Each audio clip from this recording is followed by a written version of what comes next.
All right, guys, this is Dax Holt for an Audacy check-in with Ellen Pompeo. Thank you for joining me today. Thanks for having me. Number one, I have to start off and say congratulations. 18 seasons of Grey's Anatomy is a remarkable feat. I feel like people that are outside of TV may not understand how truly incredible that is, but congratulations. Thank you very much. It is truly incredible if you know how TV is made. I agree. It really is. Now, when you look back on these 18 seasons of Grey's, is there a plot line or a story that stands out in your mind as some of the best TV you guys ever created? Sure. There's a lot of them. Yeah. I would say one, but it'll get me in some trouble. We don't want to re-bring it up. So I think I won't say my favorite of all time and the best episode of all time because we don't want to mention that name again. But there's many. There's several. There's several, because I would say when I look back, can I tell you one of my favorite? Sure, of course. The bomb in the guy. Yes. That had me on my seat, on the edge of my chair. I mean, great TV. But anyway, I digress. I do have to say, though, after 18 seasons, I'm sick and tired of the Emmys playing with you. I'm going to start a petition right now. You need the little golden statue on your mantle because I'm going after the Television Academy and I'm making it happen, Ellen. I'm telling you. No, in reality, though, do you want an Emmy to be recognized for all your hard work? Or at this point, it's like, who cares? It's a statue. Yeah, I mean, definitely like in the beginning of the show, it was much more important to me. Yeah. And then my priorities changed a bit and it became less important. I mean, of course it would be nice to get an Emmy, but I think like how I think about the Emmys and all awards, the Emmys specifically, because it's, different medium than movies, is, they really give them to new shows. So if you don't get an Emmy in your first couple of seasons, you really won't. So it's interesting because I look at it as it's really, I wouldn't say it's easy, but it's easier perhaps to do a great job with brand new material. Mm-hmm. It's really hard to keep doing a really good job and keep bringing it with stuff that you've been doing forever. In my opinion, that's the harder task, right? But you've been doing it. You guys have all been doing it. And I think that's the true success of Grey's Anatomy, honestly. And with all these rumors flying around with whether or not there'll be a 19th, I know you can't answer that. However, I do want to know, when you are done with Grey's, will there be movies in your future, like Netflix type stuff? I'm just curious, is that where you're going to look to go next? I think definitely, for sure. I mean, probably not movies. I don't really have a movie career. And I think I've said this before that our business is quite separate. We don't, we sort of, if you're a TV actor, you're sort of pigeonholed as a TV actor, and streaming has changed that dramatically for us. Thank goodness, because before, I being on a network show for so long, you'd literally be doomed.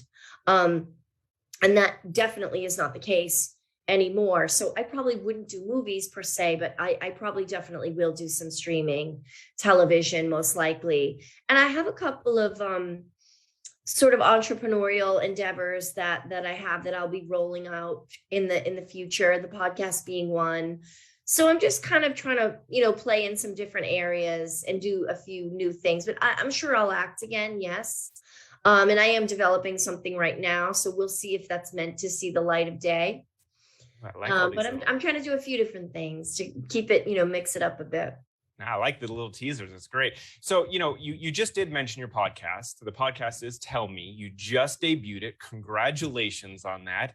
For someone who hasn't listened to the podcast, can you give us a little synopsis of what it's about? Sure. Well, there's no specific theme other than I just want people to tell me their stories, right? I'm just inviting people on who I find interesting, who I think have ideas to share, thoughts to share, positivity to share. It's a lot of authors from books that I read, few, pop culture people. I just really wanted to put some positive messages and ideas out to my fans. It's really, people have been supporting my TV show for 18 seasons. It's a really long time to be getting consistent support from people. And I really am very grateful for it. And a lot of my fans are young women. And I thought, how can I give back? You know, that's sort of what I'm reflecting on in the past couple of years has been, how can I give back to the people who have supported me so, you know, faithfully over the past 18 seasons. And so I'm trying to do good things with my platform and do things that are positive and have a positive impact on people. So the podcast is just a fun little thing, you know. Podcast as a producer, podcast is like a new area of media, right? Mm-hmm. So I just thought it would be fun to get into producing something else. I produce TV pretty much every day. And this is a new form of producing. It's producing a completely different medium. And so I just thought it would be a fun exercise to try to learn a new game, see how this podcast thing works, and try it out and see if people respond to it in the same way, and just to learn a new skill, produce something new. Well, people are already responding to it well. I see everyone's talking about it right now. Who would be your dream guest, though, to have on there? Because I think that is always a really interesting question to ask someone is, you know, if you could have anyone in the world, who would be the person you'd like to sit down with on your podcast? I mean, that's an easy one. Michelle Obama. Come on. Is that who we all want to sit down with? Absolutely. I would love to have her on. Okay, here's one other thing, because now that you're in the podcasting world, do you yourself listen to other podcasts? Is there any podcasts that you would recommend other people to check out? I do. I listen to a lot of different podcasts. I get recommendations all the time, because now that I'm in the space, I'm really interested. That was another sort of thing that I wanted to do with my podcast, is possibly give a bigger platform to other people who have been in the podcast space longer than me, who have been doing it before me, and maybe don't have the blessing of such a big audience. I wanted to sort of shine a light on them. There's a podcast I love called Asian Enough that I love. I love Kara Swisher, who does a podcast called Sway, and she has two, Sway and Pivot. Those are really my favorites. And then I love podcasts for my kids, actually. On the way to school, you know, on our drive to school, we have something in LA here we're very famous for. It's called traffic. And sometimes the drives to and from school can be quite long. And so I love, Yara Shahidi does this great podcast. What's the name of it, Marina? Cultureverse. The Cultureverse is a great podcast. It's storytelling for younger people. And it mixes all different sort of, you know, backgrounds and sort of mythology and storytelling for children. I really love listening to Cultureverse with my kids. No, I love it. I think recommendations of podcast discovery in general is huge right now. Everyone loves it. So thanks for those recommendations. Your birthday's coming up. Do you have any big birthday plans? Are you guys chill at home, or are you, let's do something wild? I'm not thinking about my birthday yet, because I have my son's birthday is next week. So I have to get that out of the way first. There's so many events. So it's Eli's birthday, and then it's a Thanksgiving, and that's as far as mommy goes.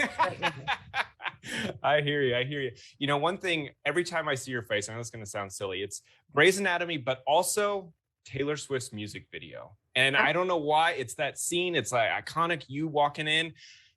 Have you seen any other music videos that popped up recently that you were like, that would have actually been a really fun music video to also be in? No, it's funny. I grew up watching music videos, you know, and I grew up in the era of MTV, when MTV, I remember MTV bringing like this brand new thing, right? We would run home from school and we would watch Madonna videos and Prince videos. But I really don't see music videos much anymore. So no.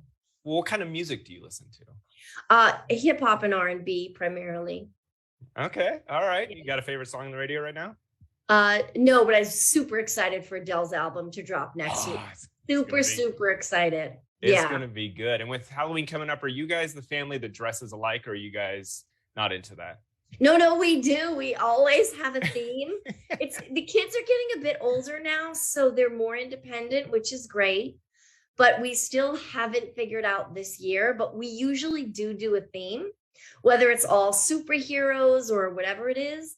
So I don't know, but yes, we are definitely a family of we try to all get together and do a theme. I thought my daughter suggested that we do the Schitt's Creek family, Oh, that is a which would be fantastic amazing. idea. But there's no Fantastic. little kids. We have 2 little kids, so I don't know what the little kids could be. So Well, why not?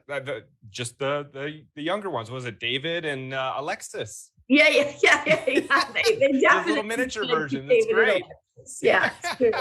Well, one last question, because I know we're running out of time, but I did want to ask you, you have made, and you said this on Jimmy Kimmel Show recently, that there's a lot of little girls who are running up to you on a daily basis and they love you, and you've made such an impact on so many women around the world. Who do you look up to? Oh my goodness, I look up to so many people. But I think, Michelle Obama for sure. Yeah, I think Jane Fonda is incredible. There's so many women doing so many important things and saying so many important things that even the younger women, they're just really standing up for themselves and taking a stance that I certainly didn't have the guts to take when I was their age. So I really there's a lot of women. I think Melinda Gates, I just read that she's um launching I think a publishing company to publish books written only by women.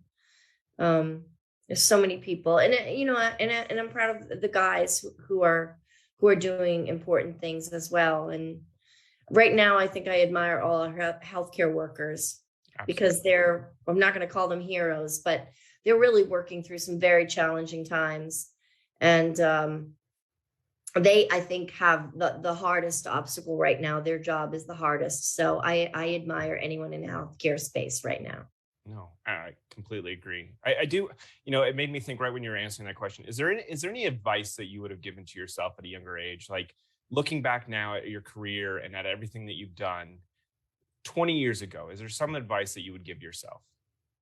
Sure. I would believe in myself a lot more, and I would not let people dictate to me what they thought was possible or not possible for me. I would listen to that a lot less. Awesome. I like it. Well, be sure to check out Ellen's new podcast, Tell Me. You can download the Audacy app to check it out. Thank you, Ellen, for your time. I appreciate it. This has been an Audacy check-in with Ellen Pompeo. I'm Dax Holt.